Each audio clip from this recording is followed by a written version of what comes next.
സംസ്ഥാനം വലിയ വലിയ എന്ന് വെച്ചാൽ അങ്ങേയറ്റം കടുത്ത ധനപ്രതിസന്ധിയിലാണ്.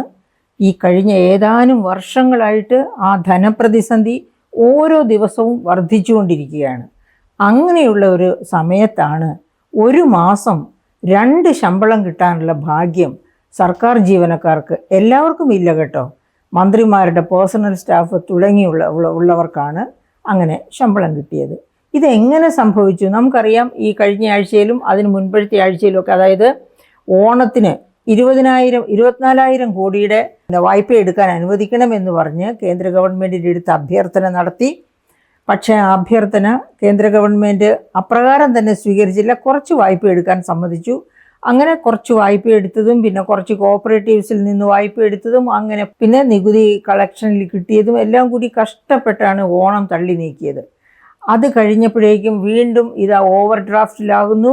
അതുപോലെ തന്നെ ട്രഷറി നിയന്ത്രണം വരുന്നു. 5 ലക്ഷത്തിൽ കൂടുതലുള്ള ഒരു ചെക്കുകളും മാറുന്നില്ല.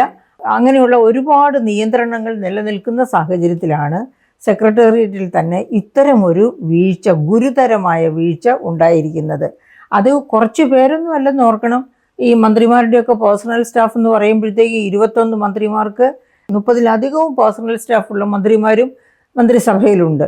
അപ്പോൾ അതെല്ലാം കൂടി ഒരു 600 പേർക്കെങ്കിലുമാണ് ഈ ശമ്പളം പോയി എന്ന് പറയുന്നത്. ഏറ്റവും കുറഞ്ഞ പക്ഷം 600 പേർക്കെങ്കിലും എന്ന് വിചാരിച്ചാൽ അവർ ഇനി വീണ്ടും ഈ മാസം 1-ാം തീയതി മുതൽ ശമ്പളം മേടിക്കും എന്നർത്ഥമില്ല. അങ്ങനെ കിട്ടുകയില്ല. 1-ാം തീയതി വാങ്ങേണ്ടിയിരുന്ന ശമ്പളം 1-ാം തീയതി മുതൽ അവരുടെ അക്കൗണ്ടിലേക്ക് വരേണ്ടിയിരുന്ന ശമ്പളമാണ് ഇങ്ങനെ 27-ാം തീയതിയെ അവരുടെ അക്കൗണ്ടിൽ എത്തുന്നത്. അപ്പോൾ അതെങ്ങനെ സംഭവിച്ചു എന്നതിനെ പറ്റിയാണ് ഇപ്പോൾ ചർച്ച നടന്നുകൊണ്ടിരിക്കുന്നത്. കടുത്ത വിമർശനമാണ് ധനവകുപ്പിൽ നിന്നുണ്ടായത്. അപ്പോൾ ഈ പേഴ്സണൽ സ്റ്റാഫിനൊക്കെ എവിടെ നിന്നാണ് ശമ്പളത്തിൻ്റെ കാര്യങ്ങളെല്ലാം ക്രമീകരിക്കുന്നതും ബില്ല് എഴുതുന്നതും ഒക്കെ പൊതുഭരണ വകുപ്പിലാണ്. അതായത് മുഖ്യമന്ത്രിയുടെ തന്നെ മേൽനോട്ടത്തിലുള്ള പൊതുഭരണ വകുപ്പിലാണ് ഇതൊക്കെ എഴുതേണ്ടത്.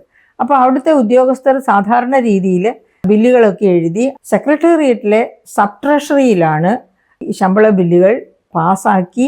പൊതുഭരണ വകുപ്പിൽ നിന്ന് ശമ്പള ബില്ലുകൾ എത്തുമ്പോൾ അത് ട്രഷറിയിൽ പാസ്സാക്കി അവിടെ തന്നെ വയ്ക്കുകയോ അതുമല്ലെങ്കിൽ പാസ്സാക്കാതെ തന്നെ വെച്ച് കൃത്യമായ ദിവസം വരുമ്പോഴേക്കും പാസ്സാക്കി അയക്കുകയാണ് ചെയ്യാറുള്ളത്. ഇത് പാസ്സാക്കലും അയച്ചു കൊടുക്കലും ഒരുപോലെ തന്നെ നടത്തി കഴിഞ്ഞു. അപ്പോൾ ഇതുപോലെയുള്ള ഒരു നിരുത്തരവാദപരമായ പ്രവൃത്തിക്ക് ഉത്തരവാദി secretariat sub treasury officer Shafeeq, അദ്ദേഹം തന്നെ ഗസറ്റഡ് ഓഫീസേഴ്സ് യൂണിയൻ്റെ തലപ്പത്തിരിക്കുന്ന രാഷ്ട്രീയ നേതാവും ഒക്കെയാണ്. അപ്പോൾ അദ്ദേഹത്തിൻ്റെ കയ്യിൽ വന്ന അബദ്ധമാണ് ഇത്തരമൊരു അബദ്ധത്തിലേക്ക് നയിച്ചത്. അതുകൊണ്ട് തന്നെ ഇതൊരു ഗുരുതരമായ വീഴ്ചയായി കണ്ടുകൊണ്ട് അദ്ദേഹത്തിനെതിരെ നടപടിയെടുക്കാനായിട്ട് ട്രഷറി ഡയറക്ടർ വി സാജൻ ധനവകുപ്പ് ചീഫ് സെക്രട്ടറി ഡോക്ടർ എ ജയതിലകിന് ശുപാർശ ചെയ്തിരിക്കുകയാണ്. അപ്പോൾ എന്ത് നടപടിയാണ് വരിക എന്നൊന്നും നമുക്കറിഞ്ഞുകൂടാ. അതുപോലെ തന്നെ അന്വേഷണത്തിൽ ഇതുപോലെയുള്ള അബദ്ധങ്ങൾ ഇതിനു മുൻപും ട്രഷറിയിൽ സംഭവിച്ചിട്ടുണ്ടോ? അങ്ങനെ സംഭവിച്ചാൽ മേടിക്കുന്നവർ അത് പുറത്തു പറയണമെന്നില്ല. കാരണം 27-ാം തീയതി ശമ്പളം മേടിച്ച് കഴിഞ്ഞ് സെപ്റ്റംബർ 1-ാം തീയതി വീണ്ടും ഈ സെപ്റ്റംബർ മാസത്തെ ശമ്പളം അവർക്ക് കിട്ടിക്കൂടുന്നുമില്ല. കിട്ടിയാൽ അവർ ക്ലെയിം ചെയ്യാതിരിക്കണമെന്നുമില്ല. കിട്ടിയില്ലെങ്കിൽ ചിലപ്പോൾ ഞങ്ങൾക്ക് ശമ്പളം കിട്ടിയില്ലെന്നും പറഞ്ഞ് ക്ലെയിം ചെയ്ത് കൂടൊന്നുമില്ല. അത്രയേറെ വിശ്വസ്തരുടെ ഒരു ലോകത്താണ് നമ്മളിപ്പോൾ ജീവിക്കുന്നത് എന്ന് ഓർക്കണം. അപ്പോൾ അവർക്ക് സംസ്ഥാനം ധനപ്രതിസന്ധിയിലാണെന്നോ ഒന്നും അറിയേണ്ട കാര്യമില്ല. തൻ്റെ പോക്കറ്റിലേക്ക് വരുന്നത് വരട്ടെ എന്ന് മാത്രം വിചാരിച്ചാൽ മതി. അല്ലെങ്കിൽ ഇതുപോലെ ഷഫീഖിനെ പോലുള്ളൊരു ഉദ്യോഗസ്ഥൻ, അതായത് അദ്ദേഹമായി യൂണിയൻ്റെ നേതാവ് പോലും ആണെന്ന് ഓർക്കണം. അപ്പോൾ അങ്ങനെയുള്ള ഒരു ഉദ്യോഗസ്ഥനെ ഇത്ര വലിയ ഒരു കൃത്യവിലോപം കാണിക്കാൻ എങ്ങനെ സാധിച്ചു എന്നുള്ളത് വളരെ അത്ഭുതകരമായ, ആരെയും അത്ഭുതപ്പെടുത്തുന്ന തരത്തിലുള്ള ഒരു കാര്യമാണ്. അപ്പോൾ ഇതുവരെ നടത്തിയ അന്വേഷണത്തിൽ നിന്ന് കണ്ടെത്താൻ കഴിഞ്ഞത്, അതായത് ധനവകുപ്പ് അന്വേഷിക്കുന്നു, ട്രഷറി ഡയറക്ടർ അന്വേഷിക്കുന്നു, ശ്രീ ജയതിലക് അന്വേഷിക്കുന്നു. ഈ അന്വേഷണത്തിൻ്റെയൊക്കെ ഫലമായിട്ട് കണ്ടെത്താൻ കഴിഞ്ഞത് ട്രഷറിയിൽ അക്കൗണ്ടിംഗ് തീയതി രേഖപ്പെടുത്താൻ വിട്ടുപോയി എന്നുള്ളതാണ്. അതായത് മിസ്റ്റർ ഷഫീഖ് തന്നെ ഈ അക്കൗണ്ടിംഗ് തീയതി രേഖപ്പെടുത്താൻ വിട്ടുപോയി. അതുകൊണ്ട് അത് കൃത്യമായിട്ട് ഓരോരുത്തരുടെയും അക്കൗണ്ടിൽ ശമ്പളം എത്തിച്ചേർന്നു. അതേ സമയത്ത് 1-ാം തീയതി എന്ന് തീയതി രേഖപ്പെടുത്തിയിരുന്നുവെങ്കിൽ 1-ാം തീയതിയെ ആ ശമ്പളം അങ്ങനെ എത്തുമായിരുന്നുള്ളൂ. സാധാരണ ബില്ല് എഴുതി പാസ്സാക്കി വെക്കുന്നത് പോലെ പാസ്സാക്കി വെക്കുകയല്ല ചെയ്തത്. ഇവിടെ തീയതി രേഖപ്പെടുത്തി അക്കൗണ്ടിലേക്ക് ഇടുകയാണ് ഉണ്ടായത്. അപ്പം മനഃപൂർവ്വമല്ല, യാദൃച്ഛികമാകാം. ഒരുപക്ഷെ മനഃപൂർവ്വമാണോ അതിൻ്റെ പുറകിലും മറ്റെന്തെങ്കിലും കാരണങ്ങളുണ്ടോ എന്ന് ഇപ്പോൾ ഗവൺമെൻറ്റിനെ പറ്റി നാം കേൾക്കുന്നതും കാണുന്നതും ഒക്കെ നമുക്കറിയാം. പി വി അൻവർ പറഞ്ഞ കഥകളും അല്ലാതെ നാം അനുദിനം കേട്ടുകൊണ്ടിരിക്കുന്നതും കണ്ടുകൊണ്ടിരിക്കുന്നതുമായ ഗവൺമെൻറ്റിൻ്റെ ചെയ്തികൾ ഇതെല്ലാം തന്നെ വിമർശനാത്മകമാണ്. കാര്യക്ഷമത തൊട്ടു തീണ്ടാത്ത ഒരു ഗവൺമെൻറ്റായി മാറിയിരിക്കുകയാണ്. അതുകൊണ്ടാണല്ലോ ഇത്ര ദീർഘകാലമായിട്ടും ഇതുപോലെ ഒരു ട്രഷറി ബാൻ ഉണ്ടാകുന്നത്. അതുപോലെ ധനപ്രതിസന്ധിക്ക് പരിഹാരങ്ങൾ കാണാൻ 100 പരിഹാര മാർഗങ്ങളുണ്ട്. പരിഹാര മാർഗങ്ങൾ ഒക്കെ ഇവർ സ്വീകരിക്കുന്നു, പക്ഷേ പ്രയോജനമൊന്നും ഉണ്ടാകുന്നില്ല. എന്ന് വെച്ചാൽ പരിഹാര മാർഗങ്ങളൊക്കെ കാര്യക്ഷമമായിട്ടല്ല. അത് CAG റിപ്പോർട്ടൊക്കെ നോക്കിയാൽ നമുക്ക് നല്ല കൃത്യമായിട്ട് അറിയാം. വകുപ്പുകളുടെ ഭരണത്തിലുള്ള പാളിച്ചകൾ, അതുപോലെ ഫണ്ട് ദുർവ്യയം ചെയ്യുന്നത്, ഫണ്ട് വകമാറ്റി ചെലവഴിക്കുന്നത്, ഫണ്ട് ചെലവഴിക്കുന്നതിന് ഒരു കണക്കുമില്ലാതെ അക്കൗണ്ട്സ് ഇല്ലാതിരിക്കുന്നു. കേന്ദ്രത്തിൽ നിന്നൊക്കെ കിട്ടുന്ന ഗ്രാൻറ്റും മറ്റതുപോലുള്ള പണവുമെല്ലാം കൃത്യമായ കണക്കില്ലാതെ വകമാറ്റിയൊക്കെ ചെലവഴിക്കുന്നത് കൊണ്ടാണ് അതിൻ്റെ യൂട്ടിലൈസേഷൻ സർട്ടിഫിക്കറ്റ് കൊടുക്കാൻ പറ്റാതെ വരുന്നത്. അതുകൊണ്ട് അതിൻ്റെ കൂടുതൽ കിട്ടേണ്ട തുക വാങ്ങിക്കാൻ പറ്റാതെ വരുന്നത്.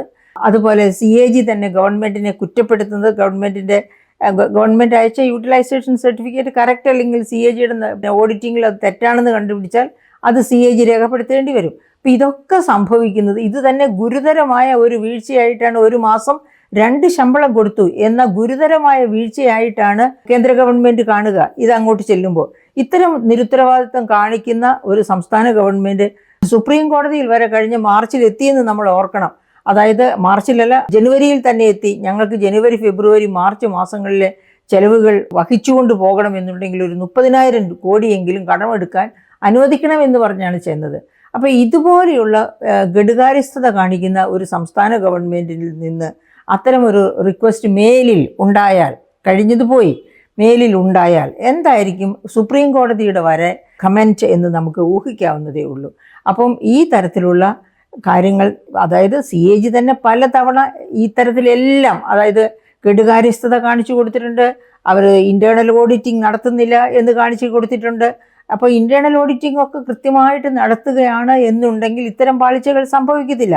അതായത് ഏതൊരു ചെറിയ പാളിച്ചയും കണ്ടുപിടിച്ച് അതിനെതിരെ ശിക്ഷാ നടപടി എടുക്കുകയാണെങ്കിൽ പിന്നീട് ഉദ്യോഗസ്ഥർ വളരെ കൃത്യതയോടെയും കാര്യക്ഷമതയോടെയും കാര്യം ചെയ്യും. ഇത് നമുക്കറിഞ്ഞുകൂടാ.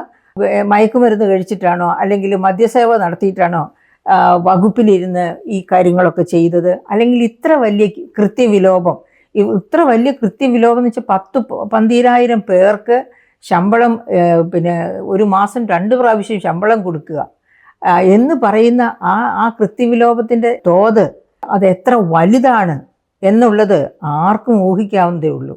അതുകൊണ്ട് സെക്രട്ടേറിയറ്റിനെ നമ്പാൻ ആരും ശ്രമിക്കരുത്.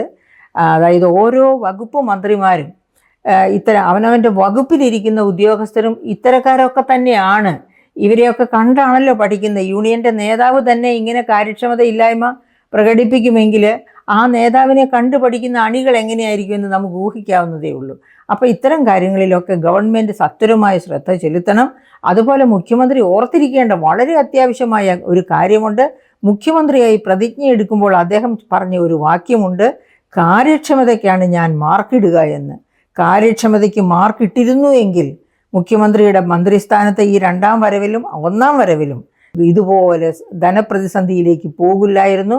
കാര്യക്ഷമത തൊട്ടു തെറിക്കാത്ത ഒരു ഗവൺമെൻറ്, അതായത് 1956 കേരള ഗവൺമെൻറ്, കേരള സംസ്ഥാനം ഫോം ചെയ്തതിന് ശേഷം ഇത്ര കൃത്യവിലോപങ്ങൾ നടത്തുന്ന, ഇത്ര കാര്യക്ഷമതയില്ലാത്ത ഒരു ഗവൺമെൻറ് ഒരിക്കലും ഉണ്ടായിട്ടില്ല.